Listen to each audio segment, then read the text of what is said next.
before we continue, I think it'd be best to set the scene. It's dark. Part of it you're looking, through body cameras. The Iowa State Patrol are not equipped with body cameras, and there is footage from the Davenport Police Department.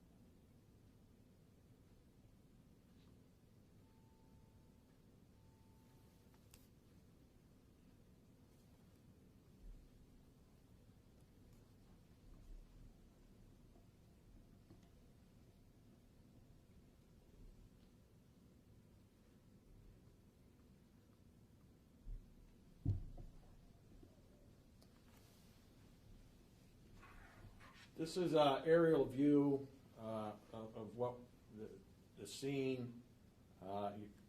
Earlier, this is East 32nd Street.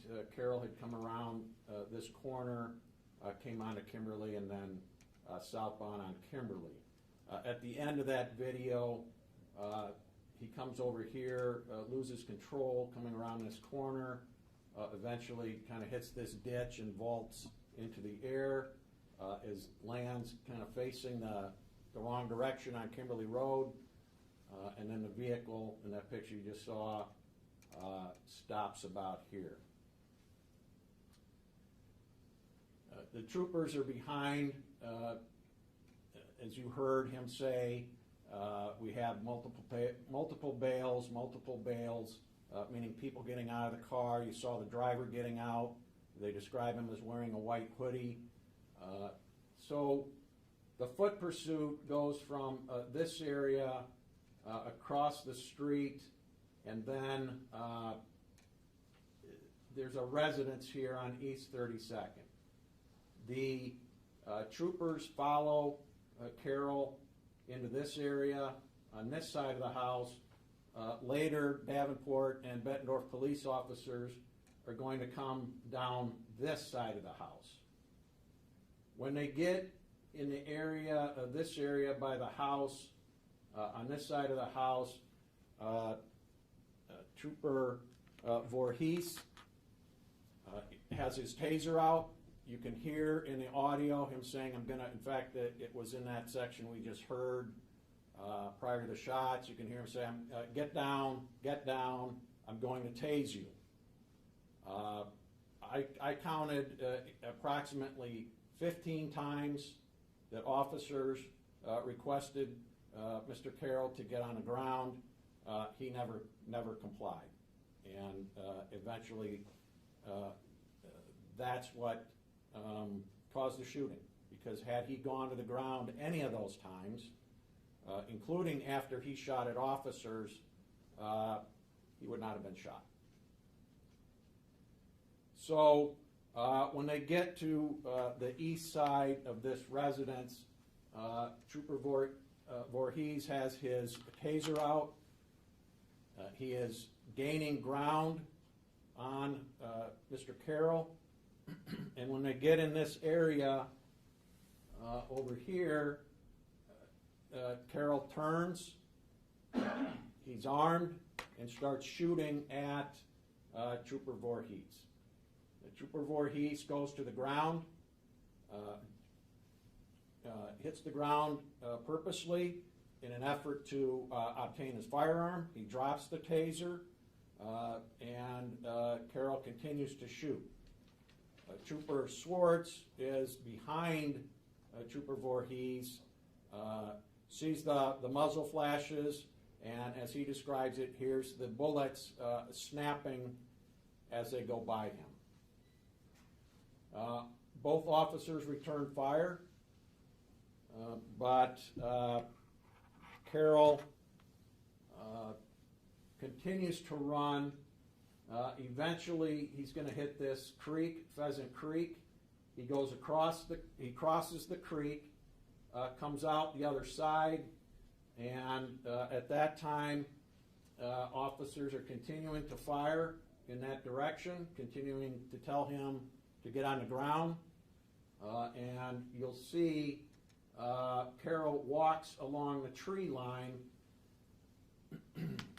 again, not obeying commands.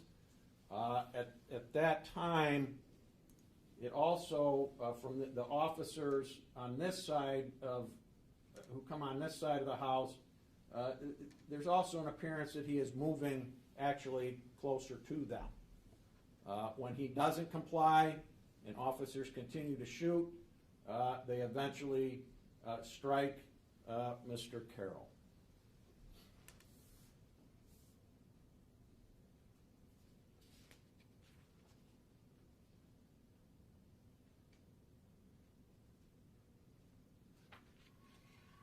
I'm going to play body camera at this time. I will advise it does include Mr. Carroll being shot.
So where I'm going to start the video, Officer Askey's body cam, is after he joins the foot pursuit.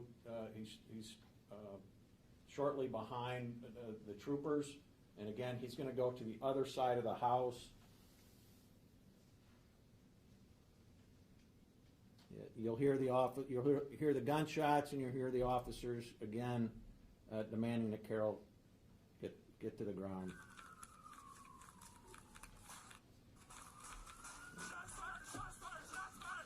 I'll start that over.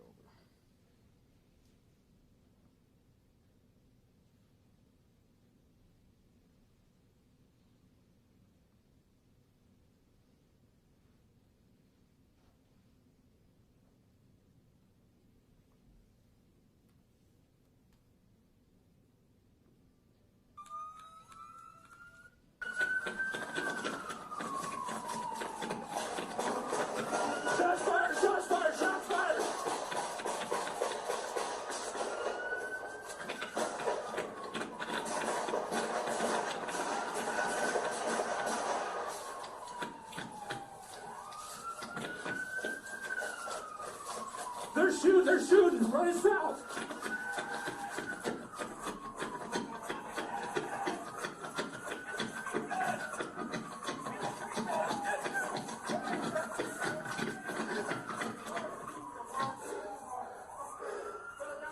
We went down in the creek bed!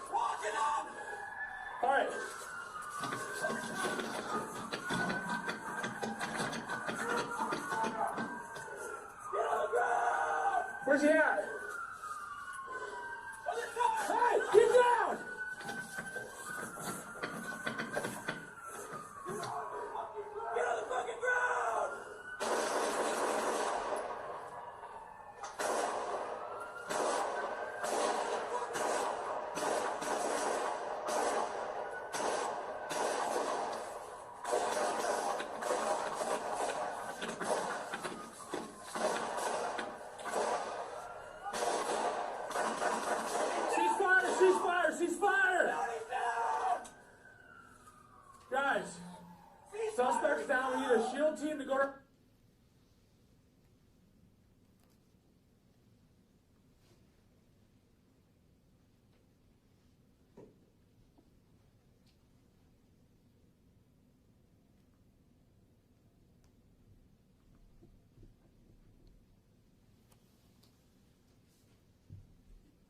In the video, you can see Mr. Carroll walk along that tree line, and officers shoot him when he's on the other side of that creek.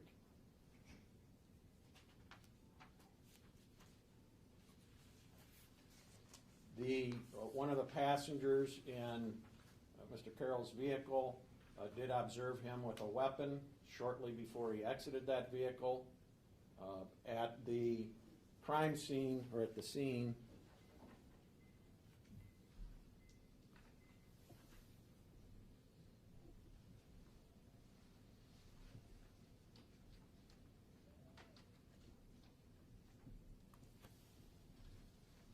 later determined that 11 shell casings in this area were attributed to the gun that Mr. Carroll had. The officers fired, the 6 officers fired a total of approximately 53 rounds. Mr. Carroll was struck 13 times. I have listed those out in the actual summary. It was determined that Mr. Carroll's gun was located on this side of the creek, and that is where he eventually landed.